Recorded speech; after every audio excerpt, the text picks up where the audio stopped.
Chapter 7 A Mad Tea Party. There was a table set out under a tree in front of the house, and the March Hare and the Hatter were having tea at it.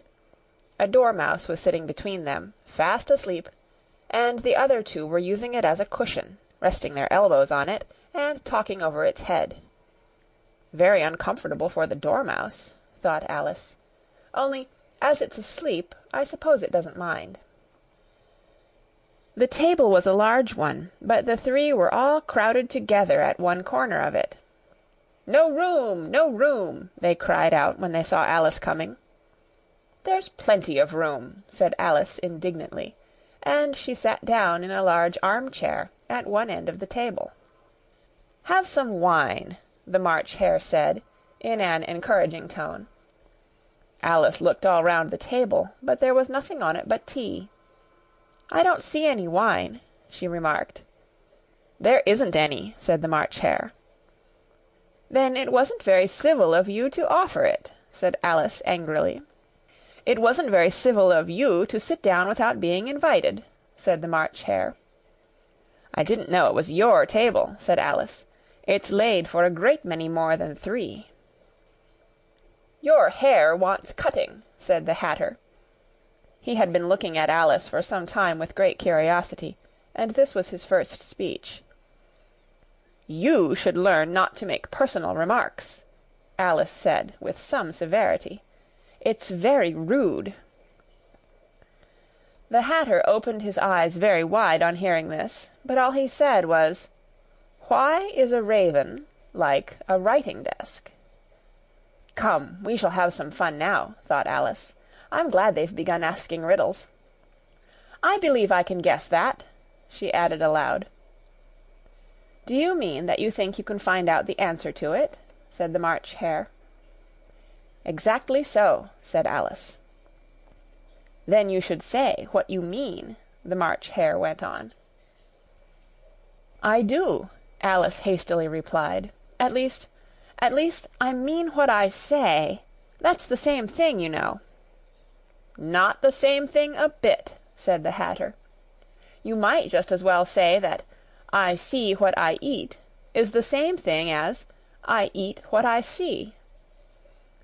"You might just as well say," added the March Hare, "that 'I like what I get' is the same thing as 'I get what I like.'" "You might just as well say," added the Dormouse, who seemed to be talking in his sleep, that 'I breathe when I sleep' is the same thing as 'I sleep when I breathe.'" "It is the same thing with you," said the Hatter, and here the conversation dropped, and the party sat silent for a minute, while Alice thought over all she could remember about ravens and writing-desks, which wasn't much. The Hatter was the first to break the silence. "What day of the month is it?" he said, turning to Alice. He had taken his watch out of his pocket, and was looking at it uneasily, shaking it every now and then, and holding it to his ear. Alice considered a little, and then said, "The 4th." "2 days wrong," sighed the Hatter. "I told you butter wouldn't suit the works," he added, looking angrily at the March Hare. "It was the best butter," the March Hare meekly replied. "Yes, but some crumbs must have got in as well," the Hatter grumbled. "You shouldn't have put it in with the bread-knife." The March Hare took the watch, and looked at it gloomily. Then he dipped it into his cup of tea, and looked at it again, but he could think of nothing better to say than his first remark. "It was the best butter, you know." Alice had been looking over his shoulder with some curiosity. "What a funny watch," she remarked. "It tells the day of the month, and doesn't tell what o'clock it is." "Why should it?" muttered the Hatter. "Does your watch tell you what year it is?" "Of course not," Alice replied, very readily. "But that's because it stays the same year for such a long time together." "Which is just the case with mine," said the Hatter. Alice felt dreadfully puzzled. The Hatter's remark seemed to have no sort of meaning in it, and yet it was certainly English. "I don't quite understand you," she said, as politely as she could.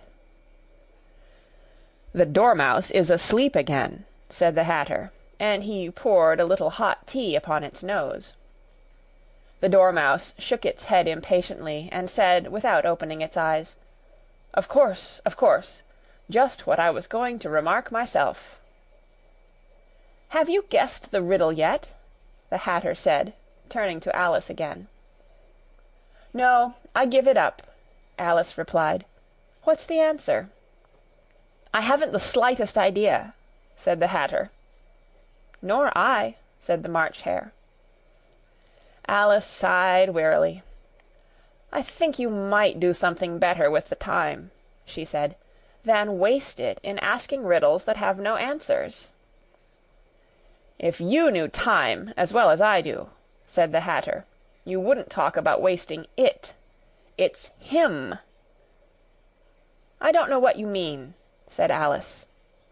"Of course you don't," the Hatter said, tossing his head contemptuously. "I dare say you never even spoke to time." "Perhaps not," Alice cautiously replied. "But I know I have to beat time when I learn music." "Ah, that accounts for it," said the Hatter. "He won't stand beating. Now, if you only kept on good terms with him, he'd do almost anything you liked with the clock. For instance, suppose it were 9 o'clock in the morning, just time to begin lessons. You'd only have to whisper a hint to time, and round goes the clock in a twinkling. 1:30, time for dinner." "I only wish it was," the March Hare said to itself in a whisper. "That would be grand, certainly," said Alice thoughtfully. "But then I shouldn't be hungry for it, you know." "Not at first, perhaps," said the Hatter. "But you could keep it to 1:30 as long as you liked." "Is that the way you manage?" Alice asked. The Hatter shook his head mournfully. "Not I," he replied. "We quarrelled last March, just before he went mad, you know," pointing with his teaspoon at the March Hare. "It was at the great concert given by the Queen of Hearts, and I had to sing, 'Twinkle, twinkle, little bat, how I wonder what you're at.' You know the song, perhaps?" "I've heard something like it," said Alice. "It goes on, you know," the Hatter continued, "in this way: Up above the world you fly, like a tea-tray in the sky, twinkle, twinkle." Here the Dormouse shook itself, and began singing in its sleep, "Twinkle, twinkle, twinkle, twinkle," and went on so long that they had to pinch it to make it stop. "Well, I'd hardly finished the first verse," said the Hatter, "when the Queen jumped up and bawled out, 'He's murdering the time! Off with his head!'" "How dreadfully savage!" exclaimed Alice. "And ever since that," the Hatter went on in a mournful tone, "he won't do a thing I ask. It's always 6 o'clock now." A bright idea came into Alice's head. "Is that the reason so many tea things are put out here?" she asked. "Yes, that's it," said the Hatter with a sigh. "It's always tea time, and we've no time to wash the things between whiles." "Then you keep moving round, I suppose?" said Alice. "Exactly so," said the Hatter, "as the things get used up." "But what happens when you come to the beginning again?" Alice ventured to ask. "Suppose we change the subject," the March Hare interrupted, yawning. "I'm getting tired of this. I vote the young lady tells us a story." "I'm afraid I don't know one," said Alice, rather alarmed at the proposal. "Then the Dormouse shall," they both cried. "Wake up, Dormouse!" and they pinched it on both sides at once. The Dormouse slowly opened his eyes. "I wasn't asleep," he said, in a hoarse, feeble voice. "I heard every word you fellows were saying." "Tell us a story," said the March Hare. "Yes, please do," pleaded Alice. "And be quick about it," added the Hatter, "or you'll be asleep again before it's done." "Once upon a time there were 3 little sisters," the Dormouse began in a great hurry. "And their names were Elsie, Lacie, and Tilly, and they lived at the bottom of a well." "What did they live on?" said Alice, who always took a great interest in questions of eating and drinking. "They lived on treacle," said the Dormouse, after thinking a minute or two. "They couldn't have done that, you know," Alice gently remarked. "They'd have been ill." "So they were," said the Dormouse. "Very ill." Alice tried to fancy to herself what such an extraordinary way of living would be like, but it puzzled her too much, so she went on, "But why did they live at the bottom of a well?" "Take some more tea," the March Hare said to Alice very earnestly. "I've had nothing yet," Alice replied in an offended tone, "so I can't take more." "You mean you can't take less," said the Hatter. "It's very easy to take more than nothing." "Nobody asked your opinion," said Alice. "Who's making personal remarks now?" the Hatter asked triumphantly. Alice did not quite know what to say to this, so she helped herself to some tea and bread and butter, and then turned to the Dormouse and repeated her question. Why did they live at the bottom of a well? The Dormouse again took a minute or two to think about it, and then said, "It was a treacle well." "There's no such thing," Alice was beginning very angrily, but the Hatter and the March Hare went, "Sh! Sh!" and the Dormouse sulkily remarked, "If you can't be civil, you'd better finish the story for yourself." "No, please go on," Alice said very humbly. "I won't interrupt again. I dare say there may be one." "One indeed," said the Dormouse indignantly. However, he consented to go on. "And so these 3 little sisters, they were learning to draw, you know." "What did they draw?" said Alice, quite forgetting her promise. "Treacle," said the Dormouse, without considering at all this time. "I want a clean cup," interrupted the Hatter. "Let's all move one place on." He moved on as he spoke, and the Dormouse followed him. The March Hare moved into the Dormouse's place, and Alice rather unwillingly took the place of the March Hare. The Hatter was the only one who got any advantage from the change, and Alice was a good deal worse off than before, as the March Hare had just upset the milk jug into his plate. Alice did not wish to offend the Dormouse again, so she began very cautiously. "But I don't understand. Where did they draw the treacle from?" "You can draw water out of a water well," said the Hatter. "So I should think you could draw treacle out of a treacle well, eh, stupid?" "But they were in the well," Alice said to the Dormouse, not choosing to notice this last remark. "Of course they were," said the Dormouse. "Well in."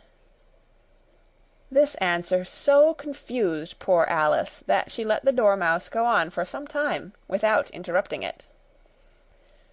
"They were learning to draw," the Dormouse went on, yawning and rubbing its eyes, for it was getting very sleepy. "And they drew all manner of things, everything that begins with an M." "Why with an M?"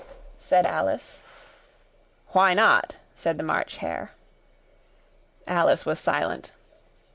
The Dormouse had closed its eyes by this time, and was going off into a doze, but on being pinched by the Hatter, it woke up again with a little shriek, and went on.